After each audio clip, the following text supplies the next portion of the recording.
गए ना जदों ते बाद जेड़े कुड़ियां दे अबॉर्शन करवाए नहीं ना कि मैं आ जाता हूँ आप आ जाओ लोकेशन डाल लेते हैं, ये बच्चियां वालियां लड़ाइयां ने।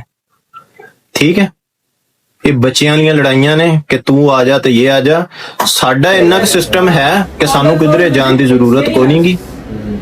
इन्नी की साडी इज्जत है, इन्ना क तलक है कि सानू किधरे जान की जरूरत नहीं है। ते तू कहना कि पाकिस्तान आ जाओ ते ये ते वो फलाना टमकाना। पाकिस्तान तो असीं 5 से 6 साल पहला दे बाहर बैठे हैं।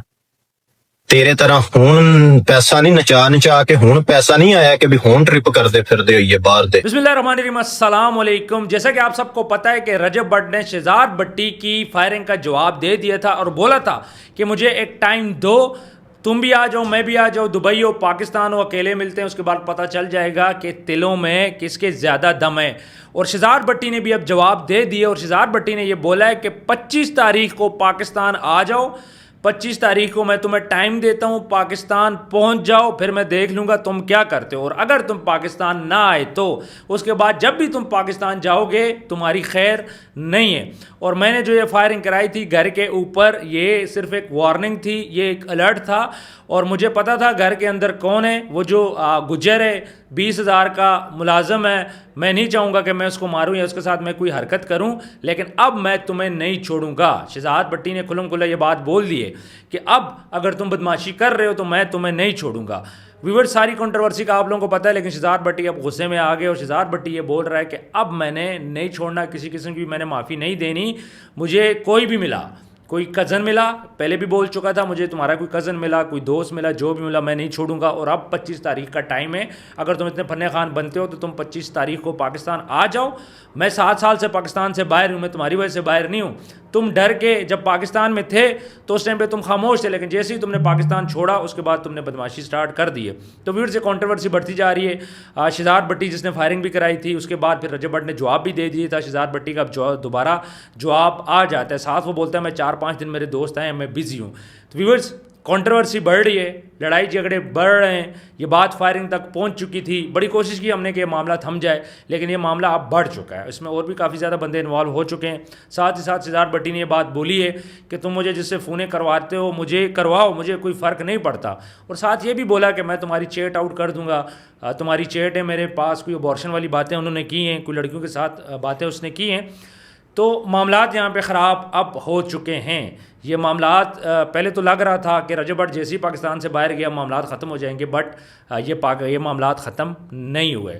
शहजाद भट्टी पहले भी ऐसी कार्रवाइयाँ कर चुका है। शहजाद भट्टी पाकिस्तान से बाहर 7 साल हो गए ये गया है, इसने जेलें भी काटी हैं, पुलिस वालों के साथ मामलात भी इनके चले हैं, 302 का पर्चा भी इसके ऊपर है। शहजाद भट्टी तो पाकिस्तान नहीं आ सकता, लेकिन रजब भट्ट को उसने वार्निंग दे दी है। रजब भट्ट ने बोला था यार दुबई में आप आ जाओ, पाकिस्तान में आप आ जाओ, मुझे एक टाइम दो, हम लोग अकेले मामलात करेंगे, मिलेंगे, जो भी करेंगे। लेकिन अब जो हालात ख़तरनाक होते हुए हमें नज़र आ रहे हैं, ये मामला बढ़ चुका है, बल्कि काफ़ी ज़्यादा बढ़ चुका है। अभी सिर्फ शहजाद भट्टी इसमें इन्वॉल्व है, इसमें और भी बहुत सारे लोग इन्वॉल्व होंगे। रजब भट्ट जिसके घर के ऊपर फायरिंग हुई थी, वो कोई शूटर थे जो हायर किए गए थे, जिन्होंने वहाँ पे जाके फायरिंग की थी। वो दरवाजे पे भी लगी थी, वीडियोस में आप लोग देख चुके होंगे। ये मामला मैं चाह रहा था ख़त्म हो जाए, लेकिन ये मामला वैसे ख़त्म नहीं होगा। इस मामले में अब बड़े लोग पड़ेंगे तब जाके ये मामला ख़त्म होगा। लेकिन अगर कोई नुकसान हो जाता है, तो अगर रजब भट्ट के ऊपर कोई फायरिंग हो जाती है, साथ ये भी बोले कि सोसाइटियों से बाहर निकलो, और मैं ढूंढता रहा हूँ 3 दिन तक रजब भट्ट को, रजब भट्ट मुझे मिला नहीं है। फिर पता चला वो पाकिस्तान से बाहर चला गया, तो फिर उस पर फायरिंग हो गई है। तो व्यूअर्स, रजब भट्ट की जान को डे 1 से मैंने ये बात बोली थी कि ख़तरा है। अब तो ख़तरा मज़ीद बढ़ गया, खुल्लम खुल्ला आके एक बंदा बोल रहा है कि मैं कार्रवाई करूँगा, मैं तुम्हें मारूँगा, तो उसके घर के ऊपर भी फायरिंग हो जाती है। लेकिन मैं एक बात पे हैरान हूँ कि जो भी शूटर्स थे उनको अभी तक नहीं पकड़ा गया। हालांकि एक शूटर में ऐसा था जिसके चेहरे के ऊपर कोई मास्क नहीं था, वो बाइक चला रहा था, साथ वीडियो बना रहा था, पीछे जो बैठा हुआ था वो फायर कर रहा था। लेकिन हमारे कानून नाफिज करने वाले इदारे कहाँ चले गए? कम से कम उन शूटर को तो पकड़ा जा सकता है। चलें शहजाद भट्टी बाहर है, आप उसको नहीं पकड़ सकते, लेकिन उस शूटर को तो आप पकड़ सकते हो। अभी तक शूटर भी नहीं पकड़ा गया, तो मैं इसको किसकी ना एली बोलूँ। अगर ये शूटर पकड़े जाते तो थोड़ी सी इस टाइम पर सिचुएशन डिफरेंट होती, लेकिन ये इतने एक्सपर्ट लोग थे कि आते हैं, फायरिंग करते हैं, सोसाइटी के गार्ड्स होते हैं 250 गार्ड, उन गार्ड के बीच में पहले आते हैं, घर के गिर्द चक्कर लगाते हैं, फिर उसके बाद ये घर के ऊपर फायर करते हैं और काफ़ी देर ये वहाँ पे मौजूद रहते हैं, इर्द गिर्द छुपे हुए होते हैं। और ज़ाहिर बात है इसकी प्रॉपर राखी की गई थी, रजब भट्ट के घर को फॉलो किया गया था कि इसके घर पे कौन आ रहा है, कौन जा रहा है और किस टाइम पे अटैक करना चाहिए। जब ये बात पता चल गई कि रजब भट्ट अपने घर वालों को भी लेके चला गया है, तो उसके बाद मजबूरन घर के ऊपर फायरिंग की जाती है। अगर रजब भट्ट पाकिस्तान के में मौजूद होता तो ये फायर किसके ऊपर होते? रजब भट्ट के ऊपर होते। मान डोगर मौजूद होता, किस पे फायर होते? मान डोगर के ऊपर होते। तो इस टाइम पे लड़ाइयाँ बढ़ गई हैं, दोनों तरफ से बयानात आ गए और ये जो टिकटॉक की लड़ाई थी, अब ये रियल लड़ाई हमें नज़र आती हुई दिखाई दे रही है। ये गैंगवार आप इसको बोलो, जिस तरह मुंबई में होता है, इंडिया में ये चीज़ें गैंगवार होती है, अब ये गैंगवार पाकिस्तान के गली मोहल्लों में भी स्टार्ट हो चुकी है। जहाँ पे सीसीडी इतना अच्छा काम कर रही है, इनकाउंटर कर रही है, लोगों के साथ तावन कर रही है, सब कुछ कर रही है, यहाँ पे सीसीडी को भी इस चीज़ के एक्शन लेना चाहिए, शूटर गिरफ्तार करने चाहिए, क्योंकि शूटर पाकिस्तान में मौजूद हैं, शूटर पाकिस्तान से बाहर नहीं है। और दूसरी बात, रजब भट्ट की जो फैमिली है, अब उसको भी थ्रेट है, जो उसके बेनोई है जवाद, उनको भी थ्रेट है, जो उसका कज़न है सलमान, उसको भी थ्रेट है, जो उसके दोस्त यहाँ पे मौजूद हैं उनको भी थ्रेट है। इस टाइम पे उनको चाहिए कि सबसे पहले अपनी सिक्योरिटी को देखें, ख्याल करें, गैर ज़रूरी बाहर ना निकलें, किसी जगह पे अनाउंस करके ना जाएं। शेज़ी को भी व्लॉग स्टॉप करने चाहिए, वो पाकिस्तान में है। तो इस टाइम पे रजब भट्ट से रिलेटेड जो भी लोग हैं उनको ख़तरा है। और ये लोग इतने स्ट्रॉन्ग लोग हैं, आपने देख लिया कि उसने बोला मैं करूँगा, 2-3 दिन बाद उसने कार्रवाई कर दी। उनके कनेक्शन पाकिस्तान में भी, आज मैं खुल के आपको ये बता रहा हूँ कि उनके जो कनेक्शन है पाकिस्तान के अंदर स्ट्रॉन्ग कनेक्शन है, इनके इंडिया में भी कनेक्शन है। अब आप इनको गैंगस्टर बोलो, आप इनको डॉन बोलो, आप बोल सकते हो, लेकिन इन लोगों के कनेक्शन पाकिस्तान के अंदर भी साबित हो गए। और चूंकि जैसी कंट्रोवर्सी बढ़ी थी, 2 से 3 दिन के अंदर ये वाक़या हो जाता है, इतना ज़्यादा टाइम नहीं लेता। मतलब बड़ी आसानी से एक बंदा पाकिस्तान से बाहर बैठता है, यहाँ पे शूटर भी हायर कर लेता है, फिर फायरिंग भी करवा देता है, और ये सारी चीज़ें ये अपने ओन पे कर रहा है। आप सबको पता है कि दूसरी साइड पे इसके जो दोस्त हैं वो सियासत में आ चुके हैं, वो अपने मामलात में आगे बढ़ चुके हैं, उन्होंने किनारा कशी इख्तियार कर ली है। सिर्फ अपने ओन पे ये बंदा अब कर रहा है, कोई बंदा इसका पाकिस्तान में साथ नहीं दे रहा है, इसके बावजूद इसके अपने दोस्त बोल रहे हैं कि इसने गलत किया, इसको फायरिंग नहीं करनी चाहिए थी, शहजाद भट्टी को फायरिंग नहीं करनी चाहिए थी। लेकिन शहजाद भट्टी ने फायरिंग की। शहजाद भट्टी इस टाइम पे फुल खिलाफ हो चुका है रजब भट्ट के। उसने उसका मोबाइल भी हैक कर लिया है, उसके मैसेजेस भी उसने हैक कर लिए हैं, सारी चीज़ें उसने कर ली हैं। और शहजाद भट्टी जो सबसे ख़तरनाक बात बोलता है वो ये बात है कि रजब भट्ट के अपने दोस्त ही मेरे साथ मिले हुए हैं, रजब भट्ट के करीबी साथी, रजब भट्ट जिनके साथ घूमता फिरता है, रजब भट्ट जिनके साथ ट्रैवल करता है, वही लोग मुझे इसकी इन्फॉर्मेशन देते हैं।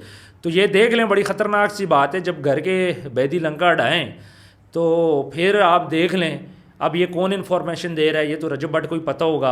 कौन उसको इतलात दे रहा है, कौन अंदर की बातें दे रहा है, ये तो रजब भट्ट को पता होगा। रजब भट्ट के जो अपने करीबी साथी हैं, जो उसके ख़ास दोस्त हैं, जहांगीर, मानडोगर, शेजी, मूसा, ये जो लोग हैं इस टाइम पे इनकी लाइफ को थ्रेट है। ये वो लॉयल बंदे हैं कि जो रजब भट्ट से बाहर नहीं हो सकते। ये वो बंदे हैं कि इनमें से किसी को भी किसी किस्म की भी इंजरी होती है या हादसा होता है तो वो रजब भट्ट पे डायरेक्ट अफेक्ट करेगा।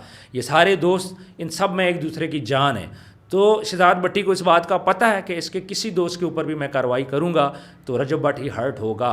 तो इस टाइम पे सीरियस होगी ये सारी सिचुएशन। अब सारे दोस्त बाहर भी नहीं जा सकते।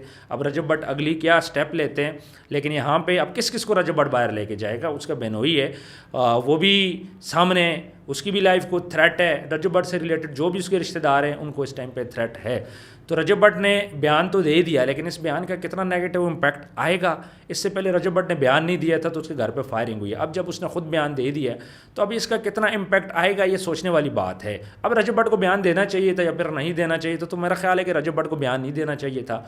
ज़ाहिर बात है खामोशी अच्छी चीज़ है। ये लोग दुश्मनदार लोग हैं, ये इस किस्म की कार्रवाइयाँ करते हैं, इनको ऑलरेडी इनके पास बंदे हैं, इनके पास लोग मौजूद हैं, इसलिए ये हम नहीं कह सकते कि ये लोग खामोश बैठेंगे। शहजाद भट्टी खामोश बैठने वाला नहीं है।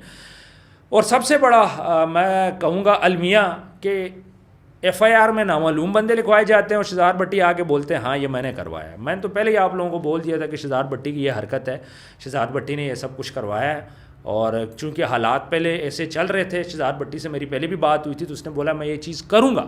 मैंने उनसे रिक्वेस्ट भी की थी इस मामले को ख़त्म करें, लेकिन उन्होंने कहा था नहीं मैं करूँगा। मुझे गालियाँ पड़वाई हैं इन्होंने किसी और से, और मान डोगर का वो कोर कह रहा था कि भाई वो तो रजब भट्ट के कहने पे कर रहा है, जो भी कर रहा है। तो कोशिश की थी मैंने कि ये मामलात सुलझ जाएँ, लेकिन अब मामलात हमारे हाथ से भी निकल चुके हैं, मामलात बहुत आगे बढ़ चुके हैं। अब इन मामलात को चंद लोग हैं सिर्फ वही ठीक कर सकते हैं, अदरवाइज़ इसको कोई ठीक नहीं कर सकता। अब कोई बंदा बोले आम कि इसको मामलात ठीक हो जाए, लेकिन ये मामलात अब ठीक होने वाले नहीं है। शहजाद भट्टी करेगा कार्रवाई और 25 तारीख का टाइम दिए, देखते हैं रजब भट्ट क्या आगे पॉलिसी अपनी अडॉप्ट करते हैं। लेकिन रजब भट्ट की जो फैमिली मेम्बर है इनको अपनी सिक्योरिटी मज़ीद टाइट करनी चाहिए, इनको घरों से गैर ज़रूरी बाहर नहीं निकलना चाहिए। और मैं दुआ करूंगा कि अल्लाह करे इनका मसला जल्द हो जाए।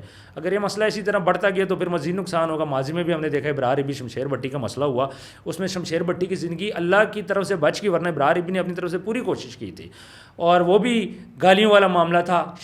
उसका इब्रार इबी की फैमिली को गालियाँ पड़ी थी, जिसकी वजह से इब्रार इब्बी ने यह हरकत की थी। वो कह रहा था मेरे मरे हुए बाप को इसने गालियाँ दी हैं, शमशेर भट्टी के ऊपर फायर करता है और उसके बाद आराम से पाकिस्तान से बाहर चला जाता है। वो पाकिस्तान से आता है, यहाँ पे फायरिंग करता है, फिर बाहर चला जाता है। तो व्यूअर्स इस टाइम पे दुआ करें कि अल्लाह करे इनके मामलात खैर खरीद से हल हो जाएँ, और जो बड़े कुछ लोग हैं जो उनके करीबी साथी हैं उनको चाहिए इस मसले को हल करें। जब तक कोई इसमें नहीं पड़ेगा ये मसला हल नहीं होगा, चीज़ें बढ़ती जाएंगी। तो कमेंट सेक्शन में अपनी राय ज़रूर दीजिएगा। वीडियो को ज़्यादा से ज़्यादा आप लोगों ने शेयर करना है ताकि हम ये आवाज़ मैक्सिमम लोगों तक अपनी पहुंचा सकें और अल्लाह करे ये मसला हल हो जाए। अपना ढेर सारा ख्याल रखिएगा, मिलता है नेक्स्ट वीडियो में। अल्लाह हाफिज़।